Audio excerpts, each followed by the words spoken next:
당신이 박나래 씨입니까? 윤서진의 목소리가 면접실을 가로질렀고 그녀의 시선은 건강검진표 한 구석에 고정되어 있었습니다. RH-AB형이라는 글자와 함께 적힌 박나래라는 세 글자가 눈에 박혔고 손에 쥐고 있던 만년필이 바닥으로 떨어져 날카로운 금속음을 냈습니다. 면접장 공기는 순식간에 굳어졌고 서진의 손끝이 서류철 모서리를 스치며 가는 종이 상처가 생겼습니다. 이 영상이 도움이 되셨다면 구독과 좋아요 부탁드립니다. 박나래는 정중하게 고개를 숙였고 왼쪽 뺨에 작은 점이 형광등 불빛 아래에서 또렷하게 드러났습니다. 네, 맞습니다. 박나래입니다. 그녀의 목소리는 떨리지 않았으나 손끝이 미세하게 떨고 있었습니다. 서진은 숨을 한번 크게 들이마셨고 30년 전 봄날 캠퍼스에서 품에 안았던 아이의 무게가 갑작스럽게 되살아났습니다. 면접관 3명은 서로 시선을 교환했으나 아무도 입을 열지 못했습니다. 서진의 시선은 나래의 얼굴을 훑쳤고 고개를 살짝 갸웃하는 버릇과 말하기 전 한번 입술을 깨무는 습관까지 모든 것이 기억 속 그 아이와 일치했습니다. 회의실 벽시계의 초침 소리만이 정적을 깨뜨렸고 서진의 심장 박동이 귓속에서 둔탁하게 울렸습니다. 해외 전략실 지원 동기를 말씀해 주세요. 서진은 겨우 평상시 어조를 되찾았으나 목소리에 미세한 떨림이 섞여 있었습니다. 나래는 등을 곧게 펴고 준비해온 답변을 시작했습니다. 저는 무역 업무의 현장성과 글로벌 네트워크 구축에 관심이 많습니다. 특히 동남아시아 시장의 성장 가능성을 주목하고 있으며 그녀의 목소리가 회의실을 채웠으나 서진의 귓속에는 30년 전 산부인과 복도에서 들었던 첫 울음소리만 메아리치고 있었습니다. 서진의 손이 무의식적으로 가슴팥에 든 낡은 가죽 서류철을 만졌습니다. 그 안에는 아직도 병원에서 받은 출생신고서와 혈액형 검사지가 고스란히 보관되어 있었습니다. RH-AB형이라는 희귀한 혈액형은 전체 인구의 0.3%도 되지 않았고 박나래라는 이름까지 일치한다는 것은 우연으로 치부하기에는 너무나 명확한 신호였습니다. 면접이 진행되는 동안 서진의 머릿속에는 수많은 질문들이 소용돌이쳤으나 그 어떤 것도 입 밖으로 내뱉을 수는 없었습니다. 박나래는 서울 변두리의 작은 원룸에서 혼자 살고 있는 24살의 청년이었습니다. 대학 졸업 후 1년간 취업 준비를 하며 편의점 아르바이트로 생계를 이어왔고 은하무역의 합격 통지를 받았을 때는 기쁨보다는 안도감이 먼저 밀려왔었습니다. 그녀에게는 부모의 기억이 거의 없었고 고모인 김영선이 키워준 것이 전부였습니다. 나래의 어린 시절은 늘 질문으로 가득했습니다. 고모, 우리 엄마는 어디 계세요? 아빠는 왜 사진도 없어요? 하지만 영선은 매번 같은 대답만 반복했었습니다. 내 부모님은 사고로 돌아가셨단다. 너무 어렸을 때라 기억이 없을 거야. 나래는 더 이상 묻지 않았으나 마음 한편에는 늘 공허함이 자리하고 있었습니다. 은하무역 본사 로비에 처음 발을 들여놓았을 때 나래는 압도당했습니다. 높은 천장과 대리석 바닥 그리고 중앙에 우뚝 선 시계탑까지 모든 것이 웅장했습니다. 경비실 아저씨에게 정중하게 인사를 했고 미화팀 아주머니들께도 깍듯하게 고개를 숙였습니다. 첫 출근이에요? 열심히 하세요. 미화팀장이 따뜻하게 말했고 나래는 네, 최선을 다하겠습니다라고 답하며 진심으로 미소 지었습니다. 해외 전략실은 본사 12층에 위치해 있었고 엘리베이터에서 내리자마자 커피와 종이 냄새가 코끝을 스쳤습니다. 같은 기수 신입사원들이 모여 자기소개를 하고 있었는데 대부분이 명문대 출신이거나 해외 연수 경험을 자랑했습니다. 저는 연세대 경영학과 졸업하고 토익 950점입니다. 저는 미국에서 3년 살았어요. 나래는 지방 사립대학과 토익 700점이라는 자신의 스펙이 초라하게 느껴졌습니다. 오상국 선임과장이 신입사원들 앞에 나타났을 때 사무실 분위기는 순식간에 긴장됐습니다. 40대 초반의 그는 정확히 빗어넘긴 머리와 값비싼 정장으로 무장하고 있었으며 날카로운 눈빛으로 신입사원들을 훑어보았습니다. 자, 여러분 모두 대단한 스펙들이네요. 그런데 박나래 씨는 그의 시선이 나래에게 고정되었고 사무실이 조용해졌습니다. 어느 대학 나오셨죠? 나래는 당당하게 대답했습니다. 부산 외국어대학교 국제통상학과 졸업했습니다. 오상국은 비웃듯 웃었고 다른 신입사원들이 서로 눈짓을 주고받았습니다. 아, 그렇군요. 그럼 해외 경험은 어느 정도 되시나요? 없습니다. 하지만 이론 공부는 충실히 했고 실무에서 빨리 배우겠습니다. 나래의 목소리는 떨리지 않았으나 손바닥에는 땀이 맺히고 있었습니다. 오상국은 나래가 출근한 지 사흘째 되는 날 첫 번째 시험을 내렸습니다. 박 대리, 이거 내일 오전 9시까지 검토해서 보고서 올려주세요. 그가 건넨 것은 유럽 물류계약서였고 영어와 독일어, 프랑스어가 뒤섞인 복잡한 조항들로 가득했습니다. 아, 참고로 기존 담당자가 정리해 놓은 자료는 없어요. 처음부터 다시 해야 할 것 같네요. 그의 입꼬리에 미소가 걸려 있었으나 눈빛은 차갑기만 했습니다. 나래는 책상에 앉아 사전과 조항집을 펼쳤습니다. 독일어와 프랑스어는 대학교에서 제2외국어로 배운 것이 전부였고 법률 용어들은 생소했습니다. 하지만 포기할 수는 없었습니다. 동료들이 하나둘 퇴근하는 중에도 그녀는 자리를 지켰고 야간 경비원만 남은 사무실에서 홀로 작업을 계속했습니다. 새벽 2시가 넘어서자 건물 전체가 고요해졌습니다. 형광등이 윙윙거리는 소리와 에어컨이 돌아가는 웅성거림만이 나래의 귓속을 채웠습니다. 미화팀이 사용하는 청소 카트에서 나는 고무 냄새가 복도를 따라 스며들었고 커피 자판기의 빨간 불빛이 어둠 속에서 깜빡였습니다. 나래는 눈을 비비며 계속해서 계약서를 해석했고 모르는 단어가 나올 때마다 인터넷 사전을 뒤졌습니다. 새벽 4시 드디어 보고서가 완성되었습니다. A사 용지 15장 분량의 상세한 분석이었고 각 조항별 리스크와 대응 방안까지 꼼꼼히 정리되어 있었습니다. 나래는 마지막 점검을 마치고 나서야 허리를 펼 수 있었고 목과 어깨가 뻣뻣하게 굳어 있음을 느꼈습니다. 창밖으로는 새벽 배송 트럭들이 지나가는 소리가 들렸고 하늘 한편이 희미하게 밝아오고 있었습니다. 다음 날 오상국은 나래의 보고서를 받아들고는 대충 훑어보기만 했습니다. 그럭저럭하네요. 그런데 여기 독일어 번역이 좀 이상한데? 그는 문제없는 번역을 지적하며 트집을 잡았습니다. 다음에는 더 정확히 해주세요. 우리가 다루는 계약은 수억 원짜리거든요. 나래는 네, 알겠습니다라고 대답했으나 속으로는 분함이 치밀어 올랐습니다. 점심시간이 되자 동기들이 나래 주위로 모여들었습니다. 너 어제 몇 시에 집에 갔어? 새벽 5시요. 헐, 미쳤네.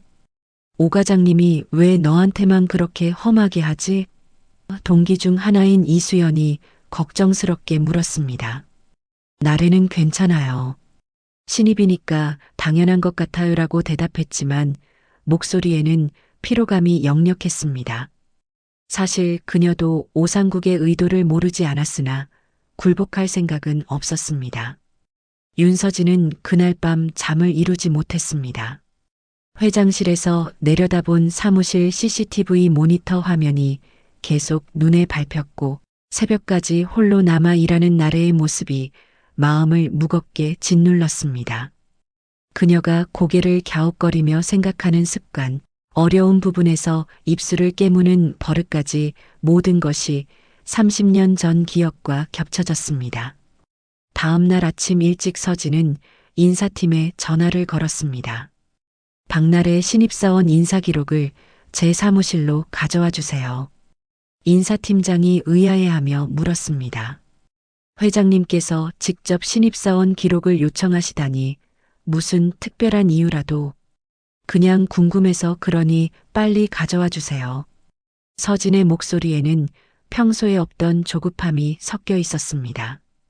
인사기록이 도착했을 때 서진의 손은 미세하게 떨리고 있었습니다.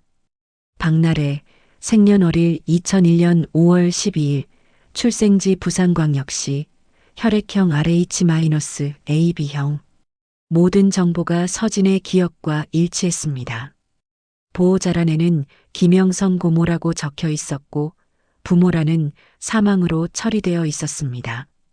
서진은 깊은 숨을 내쉬었고 책상 서랍에서 낡은 가죽 서류철을 꺼냈습니다. 서류철 안에서 나온 것은 30년 전 병원 기록이었습니다. 흑백으로 인쇄된 출생증명서와 혈액형 검사 결과, 그리고 작은 폴라로이드 사진 한 장이 있었습니다. 사진 속 갓난아기는 눈을 감고 평화롭게 잠들어 있었고 왼쪽 뺨에 작은 점이 선명하게 보였습니다. 서진은 사진을 들여다보며 어제 본 나래의 얼굴과 비교했습니다. 뺨의 점 위치까지 정확히 일치했습니다. 복도에서 발소리가 들려왔고 서진은 재빨리 서류들을 정리했습니다. 비서가 노크를 했습니다. 회장님, 오늘 오후 이사회 준비 사항이. 잠깐만요. 서진은 한 번 더 사진을 들여다봤습니다. 사진 뒷면에는 연한 연필로 나래야, 미안해라는 글씨가 적혀 있었는데 그것은 분명 서진 자신의 필체였습니다. 점심시간에 서진은 해외 전략실 근처를 지나갔습니다. 복도 끝에서 나래가 혼자 도시락을 먹고 있는 것이 보였습니다.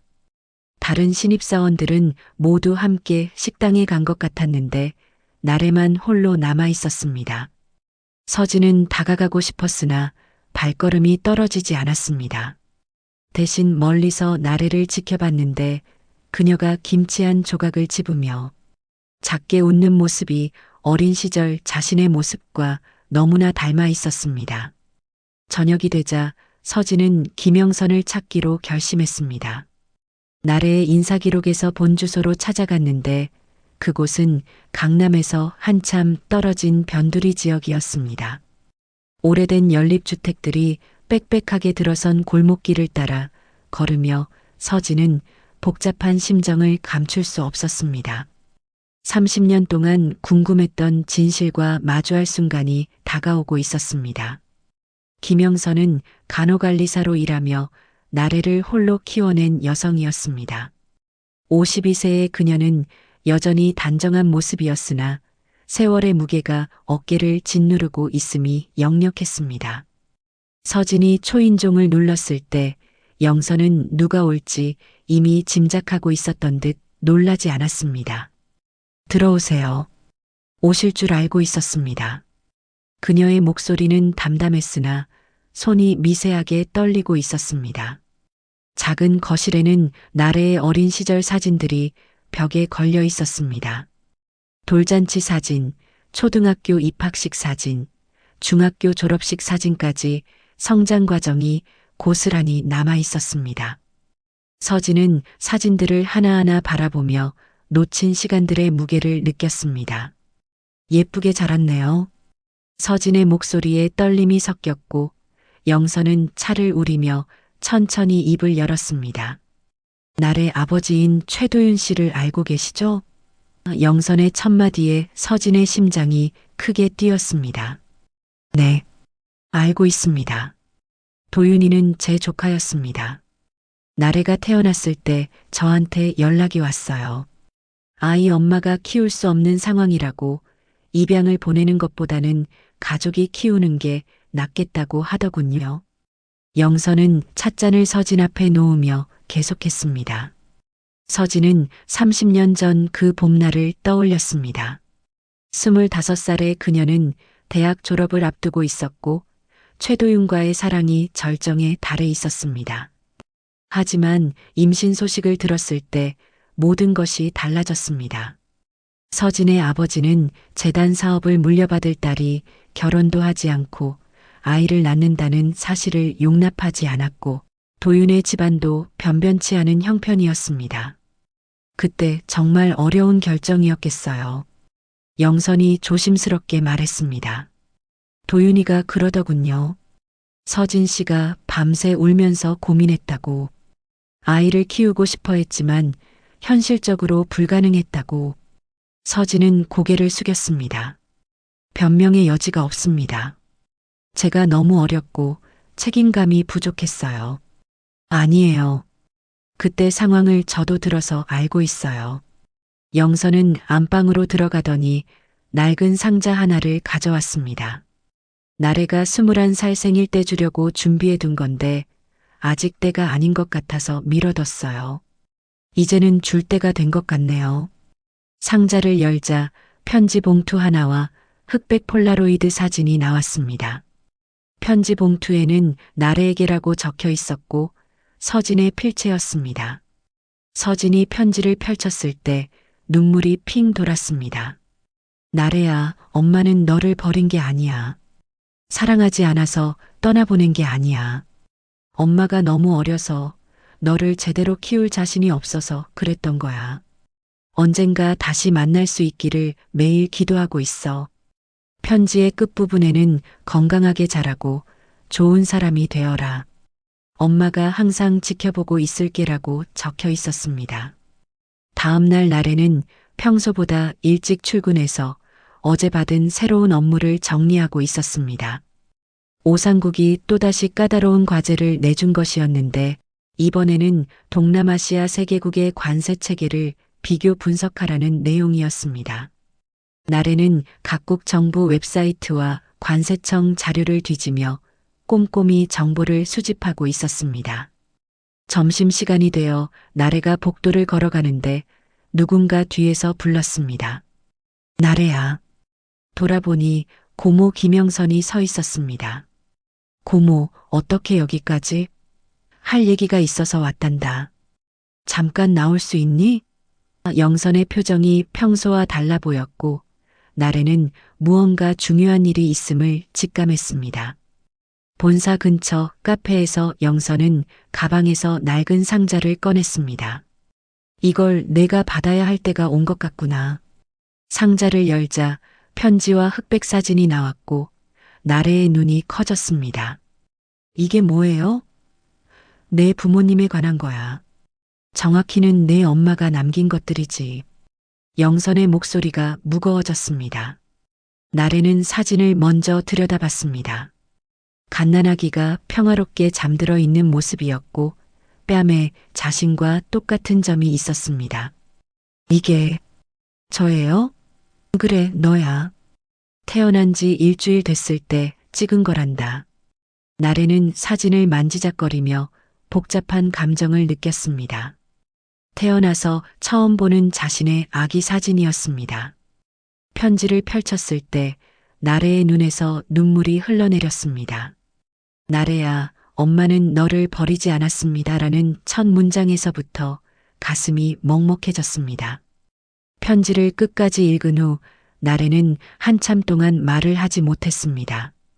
그럼 제 부모님이 교통사고로 돌아가신 게 아니라는 거예요? 아니야. 내 아빠는 정말 사고로 세상을 떠났지만 엄마는 살아계셔. 나래는 충격에 휩싸였습니다. 24년 동안 믿어왔던 것들이 한순간에 무너져 내렸습니다. 그럼 제 엄마는 어디에 계세요? 영선은 잠시 망설이더니 조심스럽게 입을 열었습니다. 아마 내가 알고 있을 거야. 아니, 매일 보고 있을지도 모르겠구나. 무슨 말씀이세요? 은하무역 윤서진 회장님이 내 친엄마야. 카페 안이 순간 조용해졌습니다. 나래는 커피잔을 든 손이 덜덜 떨리는 것을 느꼈고 주변 소음들이 모두 멀어져 가는 듯 했습니다. 말도 안 돼요. 어떻게 그런 일이. 나도 이런 우연이 있을 줄은 몰랐단다. 하지만 회장님이 어제 집에 찾아오셨어. 너를 알아본 것 같더라. 나래는 면접 때 윤서진 회장의 표정 변화를 떠올렸습니다. 그때의 놀란 눈빛과 떨리는 손길이 이제야 이해됐습니다. 나래는 그날 저녁 늦게까지 고민했습니다. 윤서진이 자신의 친어머니라는 사실을 어떻게 받아들여야 할지 혼란스러웠습니다. 한편으로는 드디어 찾은 진실에 대한 기쁨이 있었지만 다른 한편으로는 왜 이제야 나타났는지에 대한 서운함도 컸습니다. 새벽까지 잠들지 못하며 편지를 몇 번이고 다시 읽었습니다. 다음 날 출근해서 나래는 평소와 다름없이 업무를 처리했습니다. 하지만 복도에서 윤서진과 마주쳤을 때는 심장이 빠르게 뛰었습니다. 서진도 나래를 보자 발걸음이 잠시 멈췄고 두 사람 모두 어색한 침묵 속에 서 있었습니다. 안녕하세요, 회장님. 나래가 먼저 인사했고 서진은 네, 수고하세요라고 짧게 대답했습니다. 점심시간이 되자 나래는 용기를 내어 회장실을 찾아갔습니다. 비서에게 면담 요청을 했고 서진은 즉시 만나겠다고 답했습니다. 회장실 문을 열고 들어갔을 때 서진은 창가에 서서 바깥을 내다보고 있었습니다. 앉으세요. 서진의 목소리는 평상시보다 부드러웠습니다. 나래는 가방에서 어제 받은 사진을 꺼내 책상 위에 놓았습니다. 고모한테서 받았어요. 서진이 사진을 보자 얼굴이 창백해졌고 손등의 혈관이 도드라져 보였습니다. 영선 씨가 줬군요. 네. 그리고 편지도요. 나래는 편지 내용에 대해 말하려 했으나 목이 막혔습니다. 서진은 천천히 자리에 앉으며 깊은 숨을 내쉬었습니다. 미안합니다. 정말 미안해요. 왜 이제야 말씀하시는 거예요? 나래의 목소리에는 원망이 섞여 있었습니다. 24년 동안 저는 부모 없는 아이로 살아왔어요. 왜 이제서야? 서진의 눈에서 눈물이 흘러내렸습니다. 변명할 수는 없어요. 하지만 하루도 당신을 잊은 적이 없었어요. 서진은 책상 서랍에서 낡은 서류철을 꺼냈습니다. 여기에 당신의 모든 기록이 들어 있어요. 출생증명서, 병원 기록, 사진까지.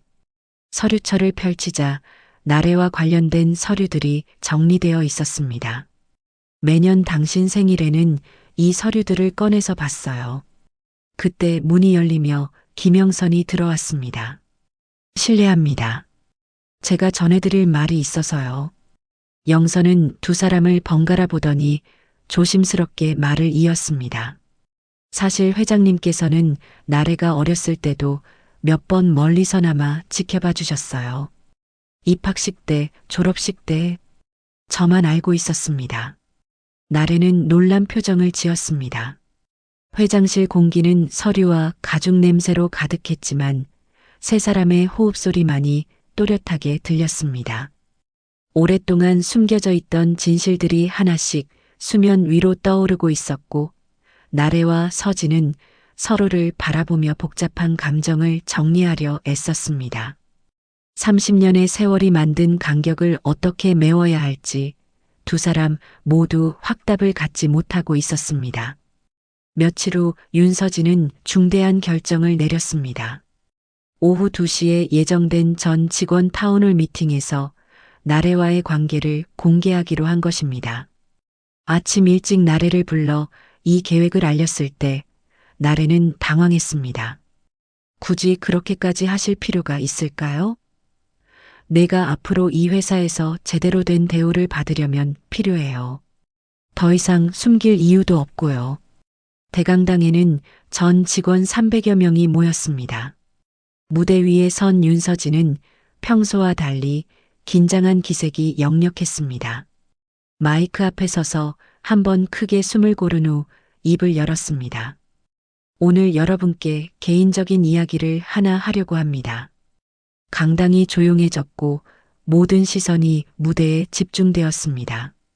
우리 해외 전략실 신입사원 박나래 씨는 서진이 잠시 말을 멈췄고 객석에 앉은 나래의 얼굴이 빨갛게 달아올랐습니다. 제 딸입니다. 강당 전체에 웅성거림이 일었고 몇몇 직원들은 놀라서 입을 벌렸습니다. 30년 전 어려운 상황으로 인해 떨어져 살아야 했지만 이제 다시 만날 수 있게 되었습니다. 나래가 무대로 나왔을 때 박수가 터져 나왔습니다. 마이크 앞에 선 나래는 떨리는 목소리로 말했습니다. 안녕하세요. 박나래입니다. 오늘 이렇게 진실을 알게 되어 기쁘지만 한 가지 분명히 말씀드리고 싶은 게 있습니다. 강당이 다시 조용해졌습니다. 저는 회장님의 딸이기 이전에 이 회사의 신입사원입니다. 특별한 대우는 원하지 않으며 오직 실력으로만 평가받고 싶습니다. 나래의 당당한 선언에 박수가 더욱 크게 울려 퍼졌습니다. 몇몇 나이 든 직원들은 눈시울을 붉히며 박수를 쳤고 동기들도 진심 어린 축하를 보냈습니다. 오상국은 구석에 앉아서 창백한 얼굴을 하고 있었는데 자신이 그동안 나래를 어떻게 대했는지 생각하니 식은땀이 났습니다. 타운홀이 끝난 후 나래의 책상에는 축하 메시지와 간식들이 놓여 있었습니다. 동료들이 하나씩 다가와 축하 인사를 건넸고 처음부터 뭔가 특별한 느낌이 있었어라며 농담을 하기도 했습니다. 나래는 앞으로도 잘 부탁드려요라며 정중하게 인사했습니다. 저녁이 되어 서진과 나래는 처음으로 둘만의 식사를 했습니다. 회사 근처 한 식당에서 마주 앉은 두 사람은 처음에는 어색했지만 차츰 대화를 나누기 시작했습니다. 어렸을 때 어떤 아이였어요? 서진의 질문에 나래는 공부는 열심히 했는데 운동은 정말 못했어요라며 웃었습니다. 고모가 매번 걱정했죠. 나도 어렸을 때 운동을 못했어요. 책만 읽고 있었거든. 서진도 미소를 지었습니다. 두 사람은 서로의 어린 시절 이야기를 주고받으며 조금씩 마음의 벽을 허물어 갔습니다. 식당에서 나오며 나래가 물었습니다. 이제 정말 괜찮은 걸까요? 시간이 필요하겠지만 괜찮을 거예요. 서진이 따뜻하게 대답했습니다. 타운홀 다음 주 윤서진은 감사실에 오상국에 대한 조사를 지시했습니다. 나래가 받았던 부당한 지시들과 괴롭힘에 대한 정확한 사실관계를 확인하라는 것이었습니다. 감사팀이 조사를 시작하자 오상국의 문제는 나래에게만 국한된 것이 아님이 드러났습니다. 그는 신입사원들 중에서도 특히 학벌이 낮거나 배경이 약한 직원들을 골라 괴롭히는 버릇이 있었습니다. 감사 결과 오상국의 갑질 행위는 명백했습니다. 업무와 관련 없는 새벽 작업 지시, 의도적인 트집 잡기, 다른 직원들 앞에서의 모욕적 발언 등이 증거와 함께 정리되었습니다. 인사위원회가 열렸고 오상국은 회의실에서 변명을 늘어놓았습니다. 그냥 신입사원들을 단련시키려는 의도였습니다. 악의는 없었어요. 단련과 괴롭힘은 다릅니다. 서진의 목소리는 차가웠습니다. 특히 박나래 사원에게 했던 행동들은 명백한 직장 내 괴롭힘이었어요. 회사 규정에 따라 징계위원회에 회부하겠습니다. 오상국의 얼굴이 창백해졌고 그는 뒤늦게 사과하며 선처를 호소했습니다. 다시는 이런 일이 없을 겁니다. 기회를 한 번만 더 주세요. 하지만 서진의 마음은 이미 굳어져 있었습니다. 기회는 이미 충분히 드렸습니다. 당신이 괴롭혔던 신입사원들이 얼마나 힘들었을지 생각해 보세요. 결국 오상국은 해외 전략실에서 다른 부서로 자천되었고 선임과장 직급도 박탈당했습니다. 회의실을 나가면서 그는 의자 등받이에 기대던 습관적인 동작을 할 수 없었고 발소리만이 복도에 쓸쓸하게 울렸습니다. 나래는 이 모든 과정을 지켜보며 복잡한 심정이었습니다. 한편으로는 그동안의 부당한 대우가 해결된 것에 안도했지만 다른 한편으로는 이것이 자신의 정체성 때문인지 의구심이 들었습니다. 혹시 제가 회장님 딸이라서 이렇게 처리되는 건 아닐까요? 나래가 서진에게 물었을 때 서진은 단호하게 답했습니다. 아니에요. 이건 당연한 조치예요. 당신이 제 딸이 아니었다고 해도 마찬가지였을 거예요. 해외 전략실 분위기는 확연히 달라졌습니다. 새로 부임한 김민수 과장은 합리적이고 공정한 사람이었고 신입사원들을 격려하며 성장할 수 있도록 도왔습니다. 나래도 이제는 밤늦게까지 의미 없는 작업을 하지 않아도 되었고 정말 필요한 업무에 집중할 수 있게 되었습니다. 동료들과의 관계도 자연스러워졌고 점심시간에는 함께 식사를 하며 업무 이야기를 나누었습니다. 어느 금요일 저녁 나래는 서진과 영선을 모시고 아버지 최도윤의 묘소를 찾았습니다. 교회에 있는 작은 공원묘지였는데 나래에게는 처음 가보는 곳이었습니다. 묘비에는 최도윤의 묘라고 간단히 적혀 있었고 그 아래 작은 글씨로 생년월일이 새겨져 있었습니다. 서진은 가져온 흰 국화를 묘비 앞에 놓으며 오랫동안 말을 하지 못했습니다. 1년이 지났습니다. 나래는 해외 전략실에서 뛰어난 성과를 보이며 팀장으로 승진했습니다. 그녀가 제안한 동남아시아 시장 진출 전략은 회사 전체에서 호평을 받았고 실제로 매출 증대에도 크게 기여했습니다. 더 중요한 것은 그녀의 승진이 실력과 노력의 결과라는 점을 모든 동료들이 인정했다는 사실이었습니다. 나래는 새로운 제도 도입을 제안했습니다. 현장의 소리라는 이름의 프로그램으로 신입사원과 주니어 직원들이 자유롭게 의견을 개진할 수 있는 채널이었습니다. 또한 상급자의 부당한 지시나 괴롭힘을 신고할 수 있는 익명신고 시스템도 함께 만들어졌습니다. 이제는 누구든지 실력으로 정당하게 평가받을 수 있는 회사가 되었으면 좋겠어요. 나래의 제안에 서진도 적극 동의했습니다. 서진과 나래의 관계도 많이 자연스러워졌습니다. 처음에는 회장님과 딸이라는 어색함이 있었지만 이제는 진짜 모녀처럼 지내고 있었습니다. 주말이면 함께 식사를 하고 나래는 서진에게 회사 후배들 이야기를 들려주곤 했습니다. 오늘 신입사원 중에 정말 열심히 하는 친구가 있어요. 저희 때 생각이 나더라고요. 그래, 잘 챙겨줘야겠네. 김영선도 이제는 당당하게 나래 엄마라고 불리고 있었습니다. 서진이 엄마는 영선 씨예요. 제가 진짜 엄마가 되려면 아직 많은 시간이 필요해요라고 말했을 때 나래는 둘 다 제 엄마세요라고 대답했습니다.